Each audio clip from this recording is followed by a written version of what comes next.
Hello students, मैं पीयूष राजपूत और आपका अपना चैनल पीयूष कोचिंग क्लासेस। जैसे बच्चों हमारी केस स्टडी क्वेश्चंस की सीरीज चल रही है और हम अपने चैप्टर डिटरमिनेंट्स के पैसेज को कर रहे थे, उसी को आगे बढ़ाते हैं और देखते हैं एक नया पैसेज नंबर 14 क्या कहता है कि if there is statement involving the natural number and such that the statement is true for n is equal to 1, when the statement is true for n is equal to k, then the statement is also true for n is equal to k plus 1। हमने इसे mathematical induction यानी कि जो हमारे पास class 11th का एक chapter था, chapter number 4, उसमें हमने एक एक्सरसाइज की थी। तो हम क्या करते थे, उसमें हम एक सीक्वेंस या सीरीज हमें एक्सपेंशन दिया होता था, उसमें हम n इज इक्वल टू 1 को उसे ट्रू दिखाते थे, फिर हम n is equal to k के लिए एज्यूम कर लेते थे कि वो सही है, फिर उसकी मदद से k प्लस 1 को ट्रू दिखाते थे। यही तो करते थे, यही हमें करना है। Okay, and the statement is true for the all natural number n. A is a square matrix of order n. A square is defined as AA. A square का मतलब A जो हमारे पास मैट्रिक्स है उसकी एक बार मल्टीप्लाई कर दो A की A से। A की पावर m का कितना है कि A की मल्टीप्लाई m टाइम्स हमें करनी है। ठीक है, तो शुरुआत करते हैं A फॉर एनी इंटीजर। देखो बच्चों, जब भी ऐसे आए कि A की पावर n कुछ ऐसा दिया हो तो आप करो क्या, एक या दो बार उसकी मल्टीप्लाई करो और एक रिजल्ट ढूंढने की कोशिश करो।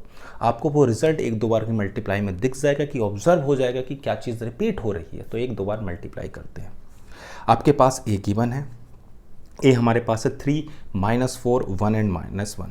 चलो भाई, पहले मैं मल्टीप्लाई करता हूँ। तो हमारे पास A की वैल्यू क्या थी बच्चों, तो 3 -4 1 एंड -1, ये है। A स्क्वायर निकालते हैं तो कितना होगा, 3 -4 1 -1, 3 -4 1 एंड -1, ये आपके पास है मल्टीप्लाई की। 3 × 3 हो जाएगा 9 और -4 ये आ गया। फिर 3 × 4 -12 प्लस के 4, 1 × 3 3 -1 × 1 -4 प्लस 1, तो ये कितना आएगा बच्चों, 5 माइनस का 8 2 और माइनस का 3, ये आपके पास आ गया। अब ये देखो, जो ऑप्शन आपको दिए हुए हैं, ऐसा कौन सा ऑप्शन है जिसमें अगर मैं n की जगह 2 रखूँ और ये आ जाए। पहले वाले को चेक करते हैं। तो 3 × 2 6 -8 2 -2, क्या यही है, चेक करो, नहीं है। अगले पाते हैं, 2 2 = 4 यानी कि 5, ये हो जाएगा -8, ये हो जाएगा 2 और ये -3। देखो बैलेंस हो रहा है क्या, बिल्कुल मैच कर रहा है। 5 -8 2 और -3, तो हमारे पास जो ऑप्शन हो गया बच्चों वो हो गया। अभी आसान सा था, हमने सिर्फ मल्टीप्लाई करी और जो A स्क्वायर है उसको चेक कर लिया ऑप्शन से। ठीक है ना, इतनी बात। चलो आगे क्या कह रहा है कि A जो है आपका 1 2 और 0 1 है, देन A की पावर n। चलो भाई देखते हैं सेकंड को क्या कहता है कि हमारे पास जो मैट्रिक्स दिया हुआ है बच्चों वो 1 2 0 1 है। अगर मैं इसका डिटर्मिनेंट निकालता हूँ तो 1 - 0 यानी कि 1 आएगा। चलो हमें निकालना क्या है, A की पावर n। तो आप इसे ऐसे तो लिखोगे ना, A × A and so on. A कितनी बार बच्चों, तो n टाइम्स, भाई n बार ही तो मल्टीप्लाई हो रही है। तो आप इसको ऐसे भी तो लिख सकते हो कि डिटर्मिनेंट ऑफ A ऐसे कितनी बार, n टाइम्स, या आप लिख सकते हो डिटर्मिनेंट ऑफ A की पावर n। अब 1 की पावर आपके पास n है तो बच्चों 1 ही आएगा। कितना तो आसान है। देखो कोई है क्या ऑप्शन में 1, हाँ जी है। चलो भाई, अब कह रहा है A हमारे पास है 1 0 1 1 और आइडेंटिटी मैट्रिक्स दिया हो, then which of the following holds for natural number. तो इसमें भी हम एक या दो बार मल्टीप्लाई करके चेक करते हैं कि क्या आता है। सबसे पहले आपके पास A गिवन है तो A स्क्वायर आपका हो जाएगा कितना, 1 0 1 1 1 0 1 1। मल्टीप्लाई में हमें कुछ खास नहीं, बस ये ध्यान रखना है कि अगर रो और कॉलम पहले वाले मैट्रिक्स का कॉलम दूसरे वाले की रो के बराबर है तभी आप मल्टीप्लाई कर सकते हैं। रो की मल्टीप्लाई हमें कॉलम वाइज करनी है। तो 1 × 1 1 और 0 × 1 0, 1 × 0 0 0 × 1 0, 1 × 1 1 1 × 1 1 1 हो गया 2, ये आपके पास आ गया। सही है। एक बार और करते हैं मल्टीप्लाई, A³ निकालते हैं बच्चों, तो आ जाएगा 1 1 2 1। अब फिर मल्टीप्लाई कर रहे हैं 1 0 1 1 से। चलो भाई देखते हैं, 1 × 1 1 और हमारे पास कितना है, ये हमारे पास कितना आया था, एक बार चेक कर लेते हैं मल्टीप्लाई। ये बच्चों आपका 0 था, इसे थोड़ा सा सही कर लेना, है ना। 1 × 0 0 × 1 0, ये सही है।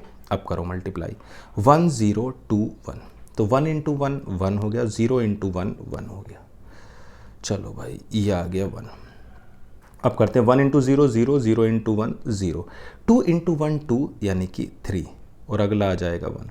अब देखो इसमें सिर्फ यही एक ऐसा एलिमेंट है जो आपका बार बार उसी नंबर से चेंज हो रहा है, जो आपकी पावर है। तो जब n बार करेंगे तो ये आ जाएगा 1 0 n 1 आ जाएगा n बार करने पर।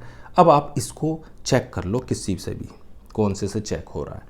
अगर मैं n की जगह चलो 3 रख देता हूँ, मैं 3 रखना चाह रहा हूँ, ठीक है भाई रखा n की जगह 3, n की जगह 3, तो a की पावर 3 इज इक्वल टू हो गया 3a माइनस 3 माइनस 1 हो गया 2i।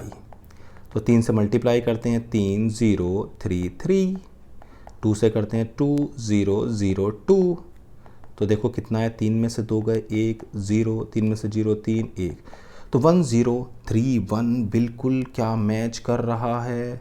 हाँ जी कर रहा है या नहीं।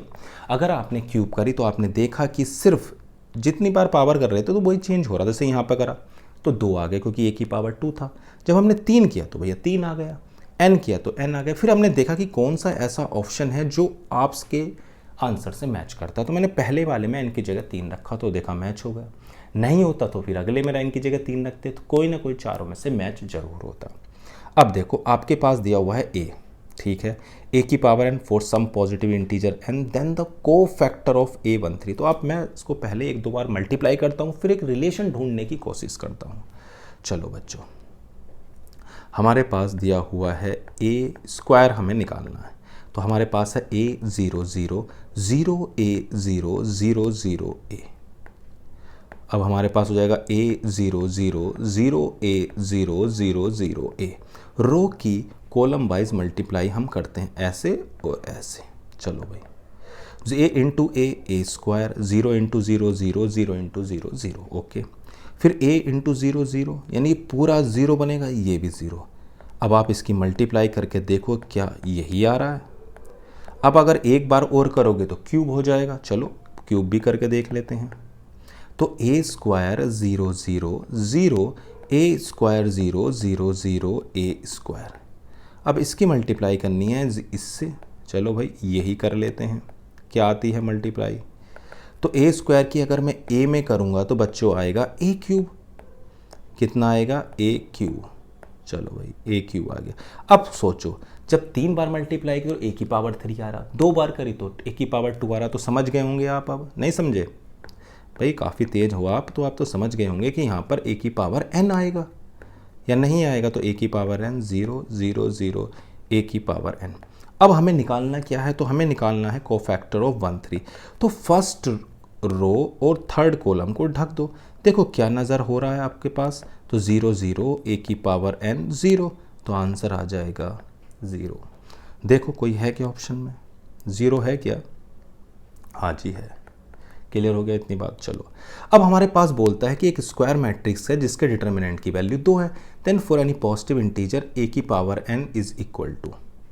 अब आपके पास जो दिया हुआ है लास्ट पार्ट में डिटर्मिनेंट ऑफ a जो है वो 2 है, और a की पावर n, इसका मतलब आपको पता ही है कि a की आपको कितनी बार मल्टीप्लाई करनी है, तो बच्चों आपको n टाइम्स मल्टीप्लाई करनी है। तो क्या मैं इसको डिटर्मिनेंट ऑफ ए ऐसे n टाइम्स लिख सकता हूँ? तो ये क्या आएगा, यही तो आएगा ना, कितना तो आसान था। तो 2 की पावर n हो जाएगा। देखो कोई ऑप्शन में है तो हाँ मिल रहा है सी।